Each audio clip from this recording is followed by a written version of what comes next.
Hello biology lover. This video is for part 2 of excretory system. In the previous part, we already discussed about the excretory system and their function. Now, in this video, we will discuss in more detail about the nephron and how formation of urine takes place and disorders related to this excretory system. So here we go. There are two types of nephron. Let me tell you what is nephron. Nephron is the structure and functional unit of excretory system. And nephron is an epithelial tube which is about 3 centimeter long and 20 to 60 micrometer in diameter. And it is divided into 3 parts, which is Bowman capsule. I'm sure आपको याद होगा class 10 में पढ़ा है. Bowman capsule, PCT, DCT and collecting duct. Well, on the basis of its position or its structure, it is divided into 2. One is cortical nephron and another one is juxtamedullary nephron. So what are these two types? In this cortical nephron, the glomerulus is in upper region of cortex. On the other hand, in juxtamedullary nephron, that is the glomerulus is near the junction of cortex and medulla. You know what is cortex? Outer part of kidney. And what is medulla? Inner part of the kidney. So in cortical nephron why it is called cortical क्योंकि maximum part जो है बेटा वो कहाँ present है cortex में जबकि juxtamedullary nephron में cortical as well as in medulla 85% जो है हमारा कॉर्टिकल नेफ्रॉन्स होते हैं और 15% जो होते हैं वो जक्स्टामेडुलरी नेफ्रॉन होते हैं now glomerular size is small in cortical nephron and it is of course large in juxtamedullary. Loop of Henle is small up to outer layer of medulla only. I will show you diagram also. In this, loop of Henle is large deep into medulla. Here, the ascending limb is thick segment.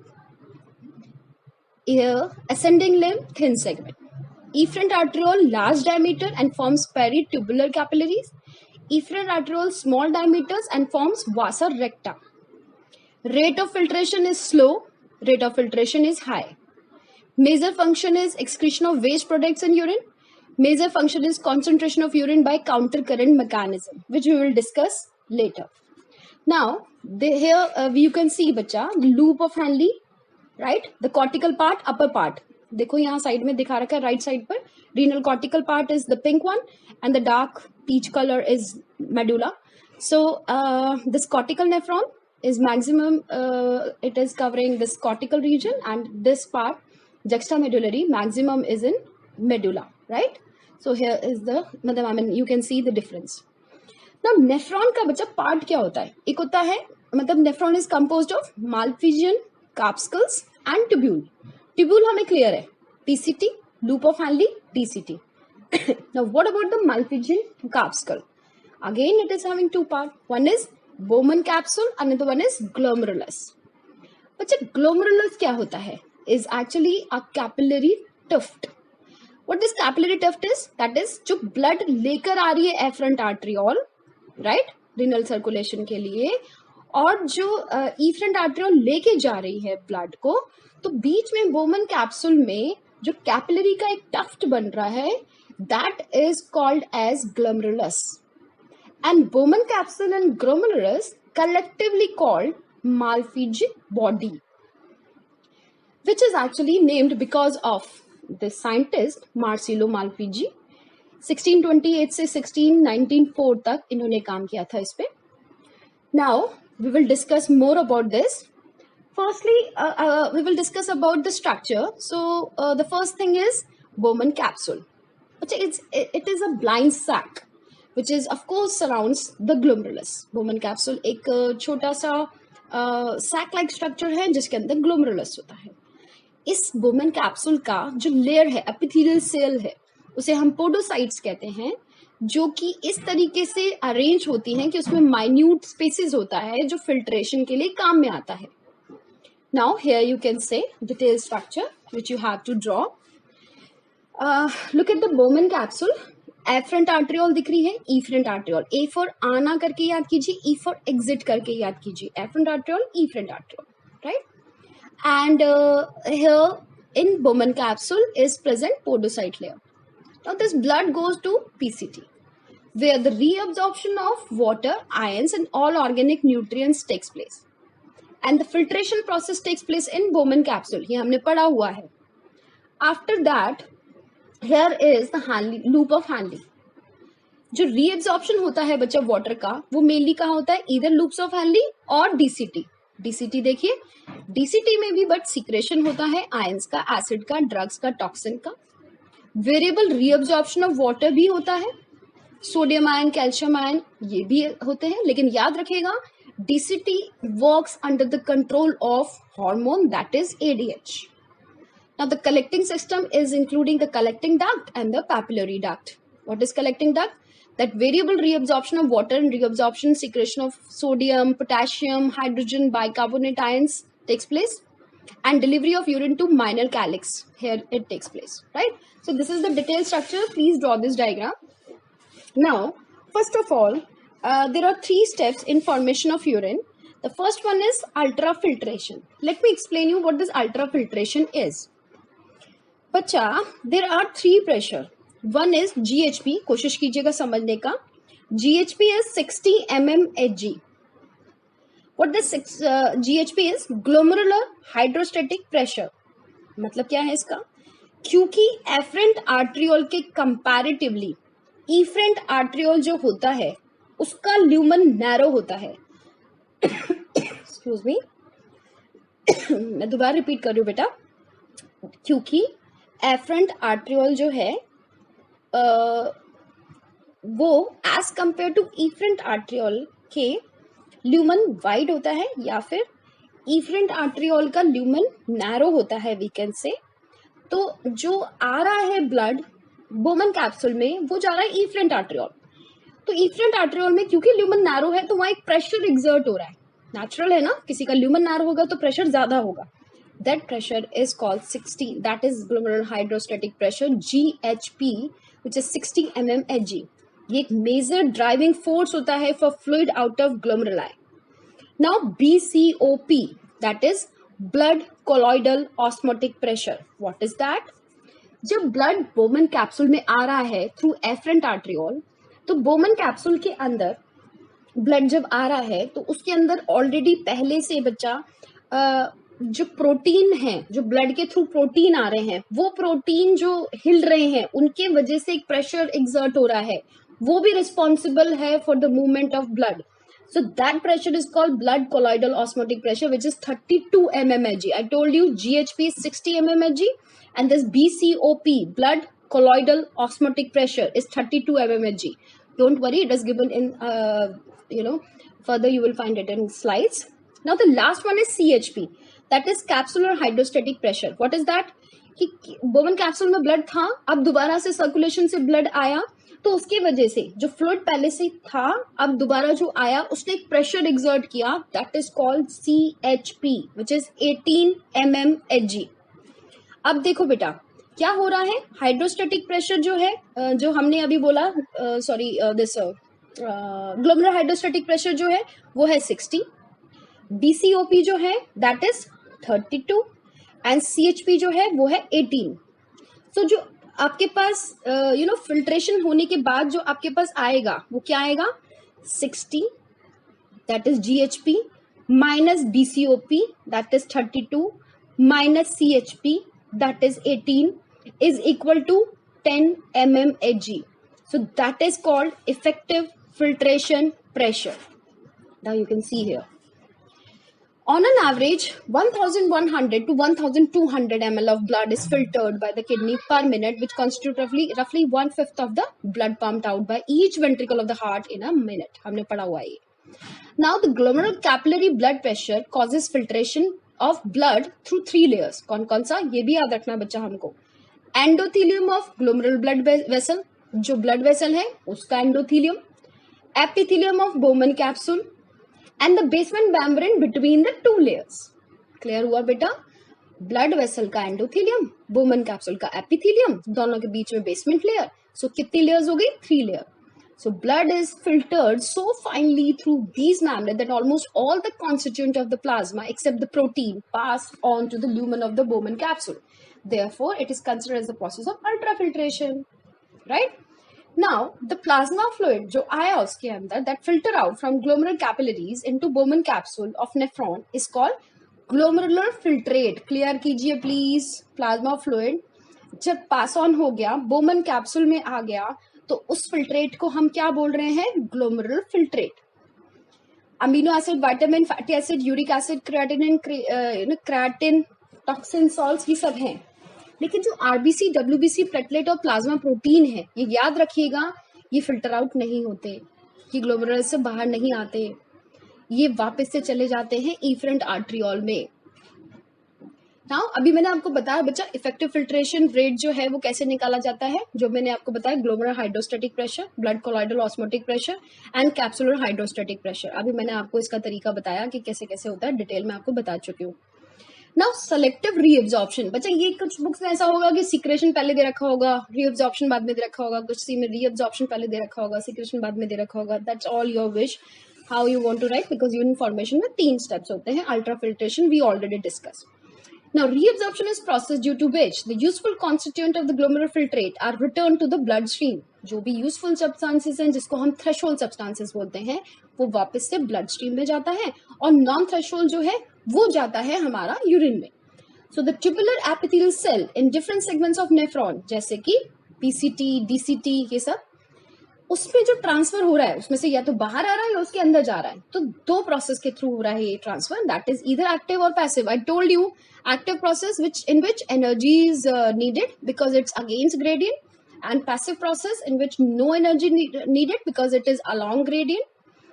Now during urine formation the tubular cells secrete substances like proton, potassium, ammonia into filtrate. Now tubular secretion also important in steps in urine formation as it help in the maintenance of ionic and acid base balance of body fluid. मैं बता चुकी हूँ आपको osmoregulation process. Now most of the reabsorption takes place within the PCT. Water and urea reabsorbed by passive. ये मैं आपको आगे बच्चा मैंने चार्ट दिया हुआ है कि किसका कैसे reabsorption हो रहा है, इसलिए not to worry. आगे देखते हैं secretion. DCT and collecting tubules constitute the area of tubular secretion. It is active secretion or excretion of waste product from blood capillaries and interstitial fluid into the lumen of nephron. It is opposite of tubular reabsorption. Thus, urine is formed in the nephron by the combination of glomerular filtration, tubular reabsorption and tubular secretion. ये आगे आपका कौन कौन सा material है, किस reason में है, कौन सा प्रोसेस इन्वॉल्व है, मैकेनिज्म क्या है. देखिए glucose, amino acid, protein, albumin, ये सब बोमन कैप्सूल में हो रहा है बेटा. प्रोसेस क्या है? ग्लोमेरुलर फिल्ट्रेशन प्रोसेस है. मैकेनिज्म क्या है? Ultra filtration. Now glucose, amino acid, ये पीसीटी में भी हो रहा है रीअब्जॉर्प्शन इनका by active transport. Chloride ion PCT reabsorption but passive. Water, ये याद करना है बेटा आपको, पीसीटी में reabsorption by osmosis. Urea PCT में reabsorption by diffusion process. Water, narrow region of the descending limb of Henle's loop, reabsorption, osmosis process. Ions, reabsorption, diffusion process. Inorganic ions, reabsorption, active transport. Water, sodium, urea, creatinine, potassium and proton, ammonia, urea, ये सब आपको ध्यान रखने हैं. देखिए urea और जो ammonia है वो मेनली डिफ्यूजन प्रोसेस से हो रहे हैं बेटा, और ज्यादातर कहाँ पर हो रहे हैं? वो इधर हो रहे हैं I mean this reabsorption with the aldosterone helps मतलब डीसीटी में. याद रखिएगा ये please. Now I will explain you this counter current mechanism. What is that? आप अगर ध्यान से देखें तो एक लिम्ब जो है हैंलीज लूप का डिसेंडिंग लिम्ब, उसमें से तो वाटर निकल रहा है. इसका मतलब इसके अंदर सॉल्यूशन कैसा है? हाइपरटोनिक. और जो असेंडिंग लिम्ब है उसमें से NaCl निकल रहा है. इसका मतलब वो कैसा है? हाइपोटोनिक. तो बच्चा जो एक्सचेंज हो जाता है वो कैसे हो जाता है? Between these two. मतलब डिसेंडिंग लिम्ब से वाटर चला गया आपका असेंडिंग लिम्ब में, असेंडिंग लिम्ब से वाटर चला गया आपका डिसेंडिंग लिम्ब में. सो यहाँ एक्सचेंज हो रहा है. एक तो ये चीज हो गया. अगर आप डीसीटी में जाओगे तो वहां भी ये प्रोसेस हो रहा है कि NaCl भी निकल रहा है और वाटर भी निकल रहा है. राइट. सो अब थोड़ा सा मैं इसके बारे में बताती हूँ आपको. लूप ऑफ हैंली का, it starts after PCT and ends before DCT. ये तो क्लियर हो गया हमको. हेयरपिन लूप होता है जिसके अंदर दो लिम्स होते हैं। डिसेंडिंग लिम्ब डायग्राम में दिख रहा है बेटा, उसका भी अपर पार्ट है। जो अपर पार्ट है वो थिक सेगमेंट है and has same diameter as PCT, याद रखिएगा, and it is lined by cuboidal epithelium. और जो लोअर पार्ट है इसका वो थिन सेगमेंट है और lined by squamous cell. Ascending limb की बात करूं तो इसका भी जो अपर पार्ट है, अपर पार्ट मतलब नीचे से बात कर रहे हैं, वो थिक सेगमेंट है और सेम डायमीटर जो है इसका कैसा है, डीसीटी जैसा। एंड उसमें कौन सा क्यूबॉइडल एपिथेलियम है, जैसा कि उसमें था असेंडिंग लिम्ब में। और जो लोअर पार्ट है वो थिन सेगमेंट है और वहां कौन सा प्रेजेंट है, स्क्वैमस एपिथेलियल लेयर प्रेजेंट है। तो बच्चा आपको ये थोड़ा सा याद रखना पड़ेगा कि जो मैं बात अभी आपको बताना चाह रही हूँ कि ये हैंडलीज लूप का ये स्ट्रक्चर अभी मैंने आपके साथ ये डिस्कस किया है, विच इज वेरी इंपॉर्टेंट और हमें पता होना चाहिए कि स्ट्रक्चर होता कैसे है। अब मैं आपको थोड़ा सा उसके बारे में बताऊंगी, काउंटर करंट मैकेनिज्म के बारे में। Mammals have the ability to produce concentrated urine. Now the Henle's loop and the vasa recta play a significant role in this. The flow of filtrate in the two limbs of Henle is in the opposite direction, I told you, and thus forms a counter current. The flow of blood through two limbs of vasa recta is also in counter current pattern, I told you. Now the interstitial fluid of kidney increase in osmolarity, एक बार book में भी देखिएगा आप, from 300 to 1200 milliosmoliter per liter from the center to the inner medulla. This gradient is mainly caused by NaCl and urea. बच्चा आपको याद रखना है जो डिफरेंस आ रहा है वो because of NaCl and urea आ रहा है. Now the loop of Henle maintain the interstitial gradient of NaCl. NaCl is transported by the ascending limb of the Henle's loop, which is exchanged with the descending limb of vasa recta. Vasa recta अलग है बच्चा, ध्यान रखिएगा। vasa recta किसकी branch है, वो जो ऊपर से आ रहा है हमारा efferent arteriole. And NaCl is returned to the interstitium by the ascending part of vasa recta. Now the second solute, urea, is added to interstitial medullary fluid in small amount by diffusing out of the collecting duct. Urea remaining in the collecting duct is eventually excreted out. Urea re-enters into ascending thin segment of loop of Henle by diffusion. Now the spatial arrangement of Henle's loop and vasa recta is called counter current mechanism. This mechanism helps to maintain a concentration gradient in the medullary interstitium. याद रखना है ये हमको. What is this mechanism, how it is helping? It maintain concentration gradient in the medullary interstitium. Presence of such interstitial gradient help in an easy passage of water from collecting tubule. As the filtrate flow down in the collecting tubule, more and more water moves out of the tubule by osmosis, which make filtrate hypertonic to blood. Human kidney can produce urine nearly 4 times concentrated than the initial filtrate. ये हमको याद रखना है बेटा, right? अब अगर मैं थोड़ा सा इसका बात करूं कि how this regulation of this nephron takes place. So liver से एक वो आ रहा है, क्या बोलते हैं, देखो केमिकल आ रहा है एंजियोटेंसिनोजिन, इनएक्टिव है ये, इसको एक्टिवेट करता है किडनी से निकलने वाला रेनिन। किसमें कन्वर्ट कर रहा है एंजियोटेंसिनोजिन, इनएक्टिव को एंजियोटेंसिन 1 में। नाउ लंग से आ रहा है प्रोटियोलाइटिक एंजाइम जो एंजियोटेंसिन 1 को एंजियोटेंसिन 2 में कन्वर्ट कर रहा है। अब एंजियोटेंसिन 2 की प्रॉपर्टी क्या है, being powerful vasoconstrictor. What is vasoconstrictor? That is blood vessels को कॉन्स्ट्रिक्ट करने वाला।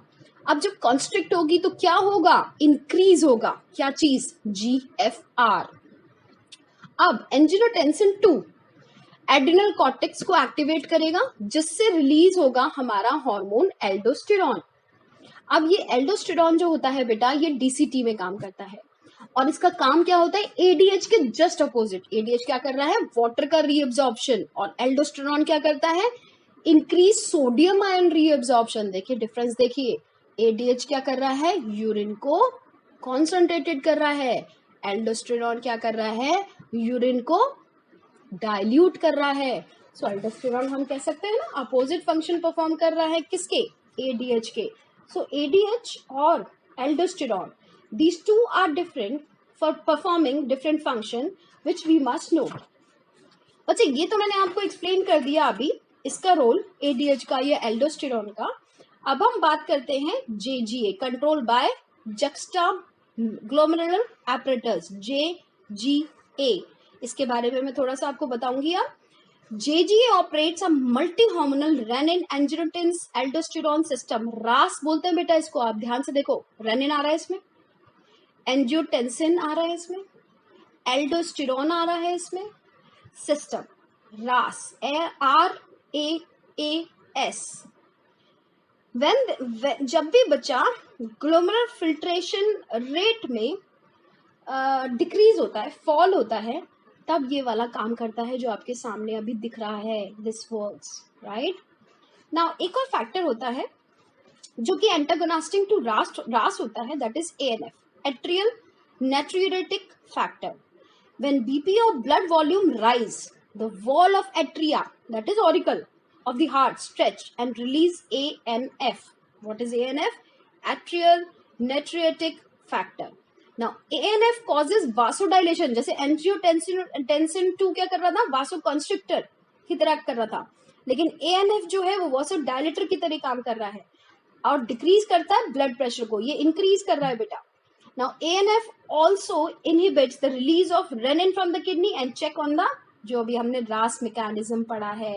सो ANF जो है वो हमारा कंट्रोल कर रहा है ये जो RAS प्रोसेस है उसको भी, right. This is all whatever I said to you. हाँ बच्चा, ये भी ध्यान रखेगा, due to deficiency of ADH एक डिजीज होती है, उसे हम बोलते हैं डायबिटीज इंसिपिडस. इसके बारे में मैं आपको डिटेल में पढ़ाऊंगी जब हम हार्मोन चैप्टर पढ़ेंगे. Micturition I already told you, that is voiding of urine. और यूरिन का थोड़ा सा उसके बारे में दे रखा है, एक बार देख लीजिएगा. हाँ, अगर यूरिन के अंदर ग्लूकोज का अमाउंट ज़्यादा होता है तो उसे ग्लाइकोस्यूरिया कहते हैं. अगर कीटोन बॉडीज का नंबर ज़्यादा होता है तो उसे कीटोन्यूरिया कहते हैं. और ये सब इंडिकेटिव होते हैं बच्चा डायबिटीज़ मेलाइटस के. डायबिटीज़ के बारे में आपको पता है. अब ये आती है माल फंक्शनिंग. जैसे malfunctioning of kidney leads to the accumulation of urea in blood and condition is called uremia, जो कि it's very harmful.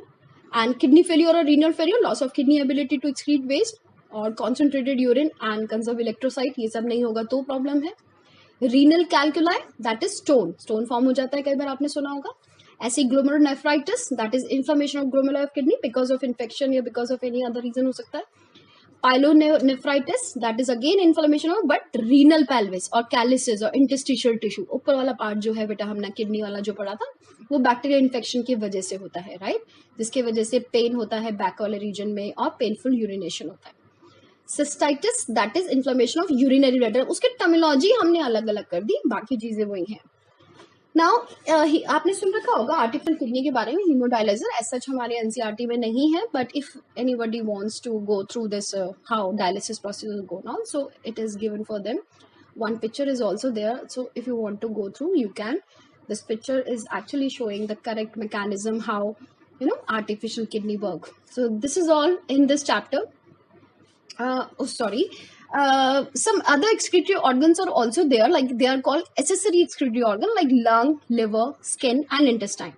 Like for example, our lung, they remove large amount of CO2, 18 liters per day, and also significant quantities of water every day. Liver, largest gland in our body, secrete bile containing substances, bilirubin, biliverdin, cholesterol, degraded steroid hormone, vitamins and drugs. Most of these substances ultimately pass out along with the digestive way. Sebaceous gland eliminates certain substances like sterols, hydrocarbons, waxes through sebum.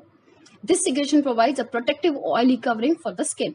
Intestine, excess of salt of calcium, magnesium, iron are excreted by epithelial cell of colon, large intestine, along with feces. So these are other excretory organs जो कर बहुत छोटे amount में रहे, but they are also playing important role.